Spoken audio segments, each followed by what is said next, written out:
Welcome to the College Football Bros. I'm Michael Newman. I'm Ryan Newman. And I'm Trey Newman. All right, on today's episode, we are going to give our belated thoughts on some pretty surprising news from earlier this week. Wisconsin has fired Paul Chryst. Just first question, what was your guys' reaction to that? Was it too soon? What do you think, Trey? I mean, the firings that have happened this year so far hadn't really been surprising until this one.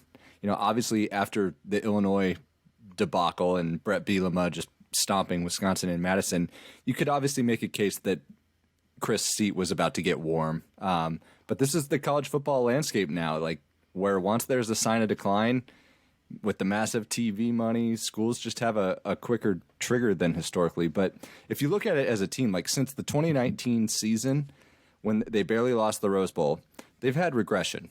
They've had 3 conference losses each year. They started 0-2 in conference this year, plus a home loss to Washington State.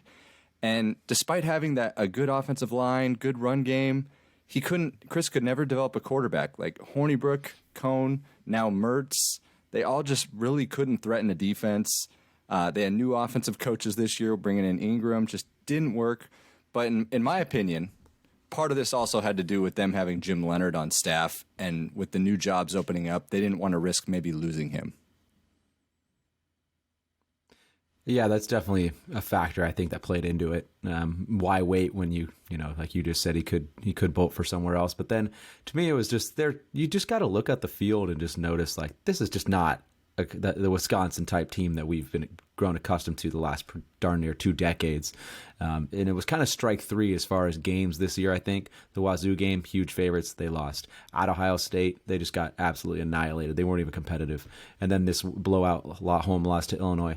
3 games where they just looked bad, and that's not just one kind of mistake, one bad game. This was a pattern.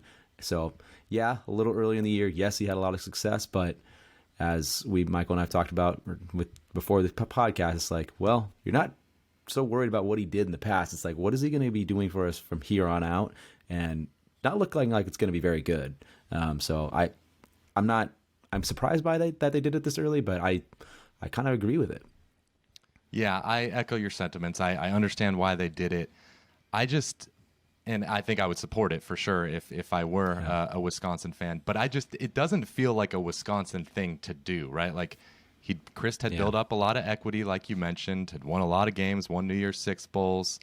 And other than the COVID season, this is his first like bad year, you know? So, and it's only 5 weeks in. So I just didn't think it would happen this quickly because, again, maybe this is not apples to apples comparison because I think these guys had maybe proven a bit more than him, but like Gary Patterson at TCU had a couple years where they struggled, you know, midway through his tenure, and they, you know, stuck with him, and he had some great years after that. Brian Kelly, same thing at Notre Dame. He had that 4-8 season midway through there. Yeah, they stuck with him, and it turned out really well. I think Brian Kelly's the more kind of good reference there, but both of those guys also did take over programs that weren't that great. You know, like Notre Dame had a struggling time after, you know, Charlie Weiss and everything. And I agree. I would not have bet on Paul Chryst doing what those guys did afterwards, but I thought Wisconsin would have given him more of a chance. But I was wrong, I guess. Yeah. Right. Yeah. Okay, so how about the candidates? I mean, the interim head coach, of course, is Jim Leonhard, the defensive coordinator. And to me, he seems like I would be surprised if he doesn't get it. I think he's the odds-on favorite, but what are some other candidates? And do you guys agree with me, I guess? And what other candidates do you have? I do. I think the media seems to, they acknowledge it, but I think they seem to think that they're really going to be like in a battle for Lance Leipold or something. I think it's Leonhard is one, and then everyone else is just kind of there, but we'll see. But Lance Leipold obviously has a lot of ties, you know, at Wisconsin Whitewater, and he's obviously having the success at Kansas, so he's going to be at the top of the list. You've also seen a guy like Matt Campbell. Ryan, any others that we're seeing? Dave Aranda could go back. I don't know if Wisconsin could pony up and outpay Baylor maybe for Dave Aranda services.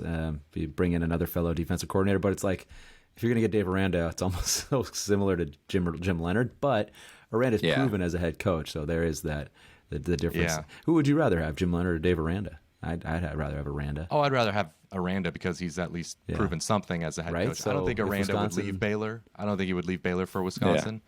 Right.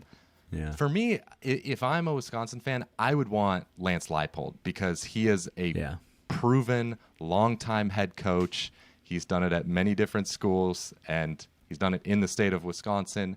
I just think he's more of a sure thing than Jim Leonhard. Jim Leonhard obviously they think very highly of him. He's done a great job as a defensive coordinator, but you just never know when a guy hasn't been a head coach before. We always bring this one up, but at Washington, they felt great about Jimmy Lake. He seemed like a rising star, and wow, that did not work out. Yeah. You just never know when it's a guy's first time at that level. Well, if Jim Leonhard would hire a good offensive coordinator, that would be key. Obviously, if he was hired. Who do you get to run the offense? Yeah, don't hire John Jimmy Donovan. Lake did not. Jimmy Lake's What's crazy, set himself though, up for failure there. What's crazy is that if it's not Leonhard, Nebraska and Wisconsin's list seem identical, at least from the names that are being thrown out there. That'll be interesting if they don't go. Yeah, Could be a bidding war. Yeah, and if they go, because there's like Matt Rule. Yeah. Mm-hmm. If they both, I'm just like, there's names I've seen. Oh, sorry. If they both key in on Lance Leipold, I think Wisconsin has the upper hand there, just because he's a Wisconsin guy. Like that's where he spent a lot of his career. The other guys, I don't know. I think it could be a close call between those two schools. Yep. Agreed. It'll be fascinating to see how it shakes out. All right. Sorry about the delay here. Trey and I are talking over each other, but we'll end it here. Thanks for watching this episode of the College Football Bros. Be sure to like and subscribe if you like college football. We've got videos every week, all throughout the off season, of course, here in season. So thanks for watching. See you next time. You've been watching the College Football Bros. Be sure to subscribe here on YouTube and in your podcast app for college football content all year round.